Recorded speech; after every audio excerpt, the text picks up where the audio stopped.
अगर मुझे पता होता कि उस रात मेरी जिंदगी बर्बाद करने वाले दरिंदे तुम ही थे, तो मैं तुम्हारा आज ही इसी वक्त मर्डर कर देती। भले ही तुम्हें मारने के बाद मैं खुद भी जहर खाकर मर जाऊं, पर तुम्हें एक मिनट भी जिंदा नहीं रहने दूंगी। प्रिया की ऐसी बात सुनकर राजीव का गला सूख गया और उसे पसीने आने लगे। उसके दिमाग में चल रहा था कि प्रिया ने उसके परिवार की हरकतों की कीमत अपनी इज्जत से चुकाई है। वो खुद को प्रिया के सामने बहुत छोटा महसूस करने लगा। उसे लगने लगा कि पूरा मेहरा परिवार प्रिया का क्रिमिनल है। वैसे मुझे पता है कि तुम वो हो ही नहीं सकते। तुम्हारे हालात भले ही खराब हो, मगर तुम एक ईमानदार इंसान हो, वरना अपने प्यार को बचाने के लिए आज के जमाने में जेल कौन ही जाता है। शालिनी ने तुम्हारे साथ जैसा बिहेव किया वो बहुत गलत था। मुझे तुमसे पूरी हमदर्दी है। ये सब सुनकर राजीव अपनी नजरों में और गिर गया। उसने मन ही मन सोच लिया था कि प्रिया और अपनी बच्ची की जिंदगी वापस नॉर्मल करने के लिए वो हर मुमकिन कोशिश करेगा। प्रिया, मुझे तुम्हारी हमदर्दी नहीं बल्कि प्यार चाहिए। तुम और आर्या मुझे अपना लो, मेरे लिए इतना ही काफी है। राजीव, क्या तुम मुझे मेरे घर ड्रॉप कर दोगे प्लीज? इतने में प्रिया का फोन रिंग करने लगा। ये फोन प्रिया की मां सरला वर्मा ने किया था। प्रिया समझ चुकी थी कि शालिनी ने अब तक सारी बात प्रिया की मां को बता दी होगी। प्रिया फोन उठाने में हिचकिचाने लगी। बड़ी हिम्मत जुटाकर प्रिया ने फोन उठाया। हेलो जी माँ, कहिए। नहीं माँ, शालिनी ने आपको भड़काने की कोशिश की है। मेरा किसी के साथ कोई अफेयर नहीं है। What? I just can't believe। Shalini ने इन सब में अक्षय को क्यों घसीटा? और क्या मतलब है आपका कि अक्षय हमारे घर पर मेरा इंतजार कर रहा है? माँ, मुझे किसी से नहीं मिलना। प्रिया फोन पर कुछ सेकंड्स रुकने के बाद, माँ, शालिनी ने राजीव के बारे में आपको सब कुछ गलत बताया है। वो कोई प्रिजनर नहीं है। माँ प्लीज, आप उसके बारे में इतना गलत मत कहिए। शालिनी आपसे सच्चाई छुपा रही है और इनफैक्ट राजीव अक्षय से बहुत अच्छा है। माँ प्लीज, आप शांत हो जाइए, वरना आपकी तबीयत बिगड़ जाएगी। मैं अभी घर आ रही हूँ। फोन रखने के बाद प्रिया अपना सर पकड़कर बैठ गई। राजीव को समझ आ गया था कि उसकी हरकत से प्रिया के घर में हड़कंप मच गया है। राजीव बेसब्र हो रहा था सब कुछ जानने के लिए। प्रिया, क्या हुआ? तुम्हारी माँ का फोन था ना? मेरी हरकत से वे काफी नाराज लग रही थी। मुझे बताओ, शायद मैं तुम्हारी कोई मदद कर पाऊं। राजीव, अब बस करो। जितनी मदद करनी थी तुम कर चुके।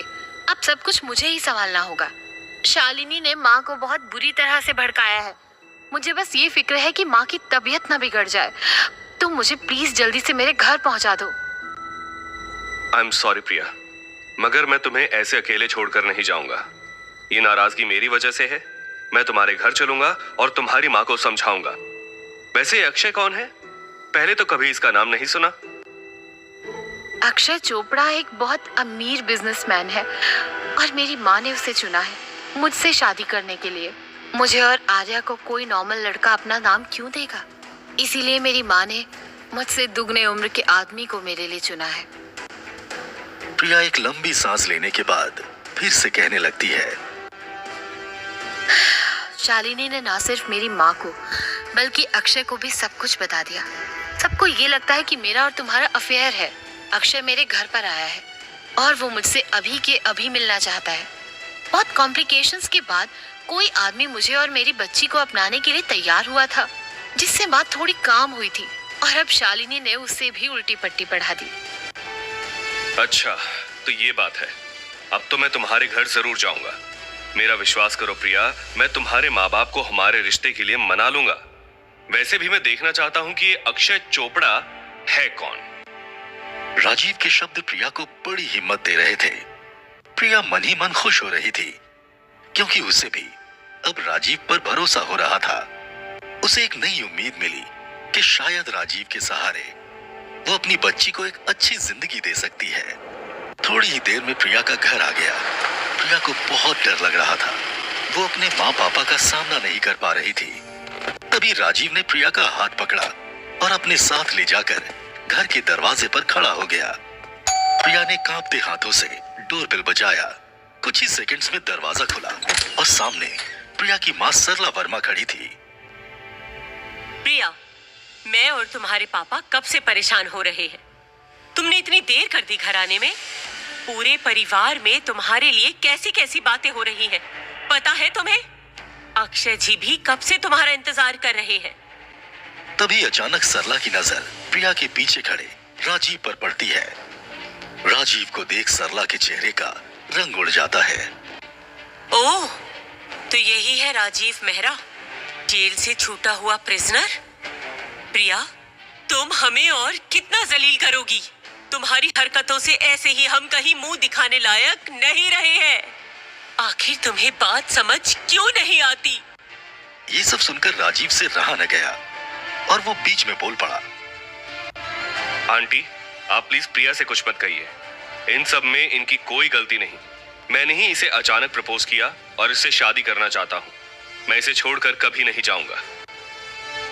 दरवाजे के बाहर खड़े होकर तमाशा करना बंद करो। क्या हम अंदर बैठकर बात कर सकते हैं?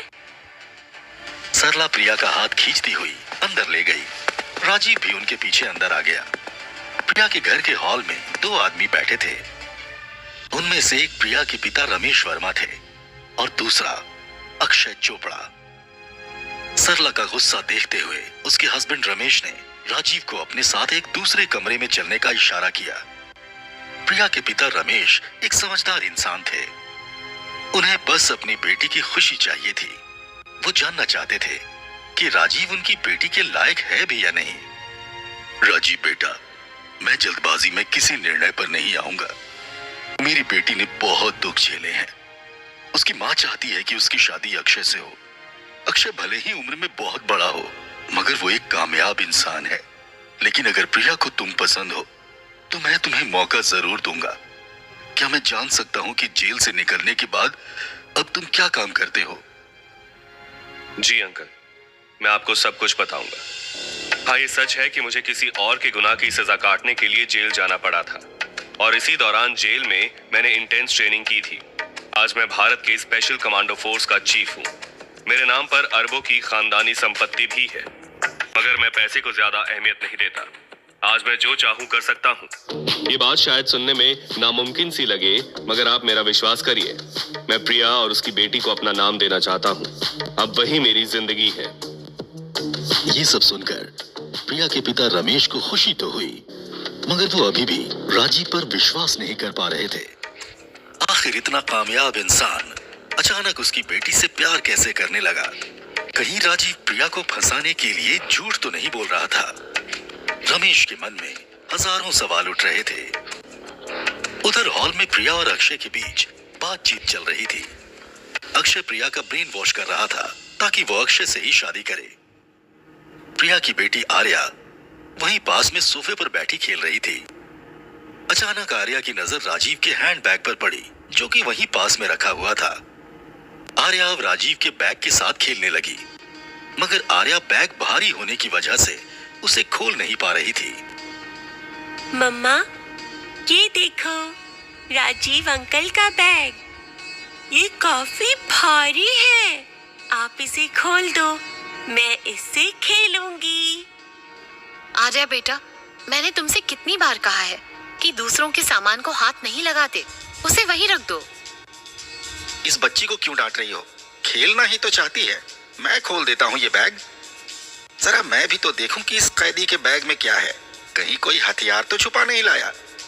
अक्षय अचानक उठा और राजीव के बैग को हाथ में लेकर खोलने लगा। अक्षय, ये तुम क्या कर रहे हो? उसका बैग रख दो। दूसरों का सामान नहीं खोलना चाहिए। इसमें उसके जरूरी कागजात भी हो सकते हैं। तुम चुप रहो प्रिया। आज इस कैदी की पोल पट्टी खोल कर रहूंगा। तुम्हें भी पता चल जाएगा कि ये कितना बड़ा फरेबी है। प्रिया के लाख मना करने के बाद भी अक्षय नहीं माना और राजीव के बैग को खोलने लगा। उन्हें देखकर प्रिया की मां सरला भी एक्साइटमेंट से खड़ी हो गई। वो भी देखना चाहती थी कि आखिर राजीव के बैग से क्या निकलता है। Oh my God, this is impossible.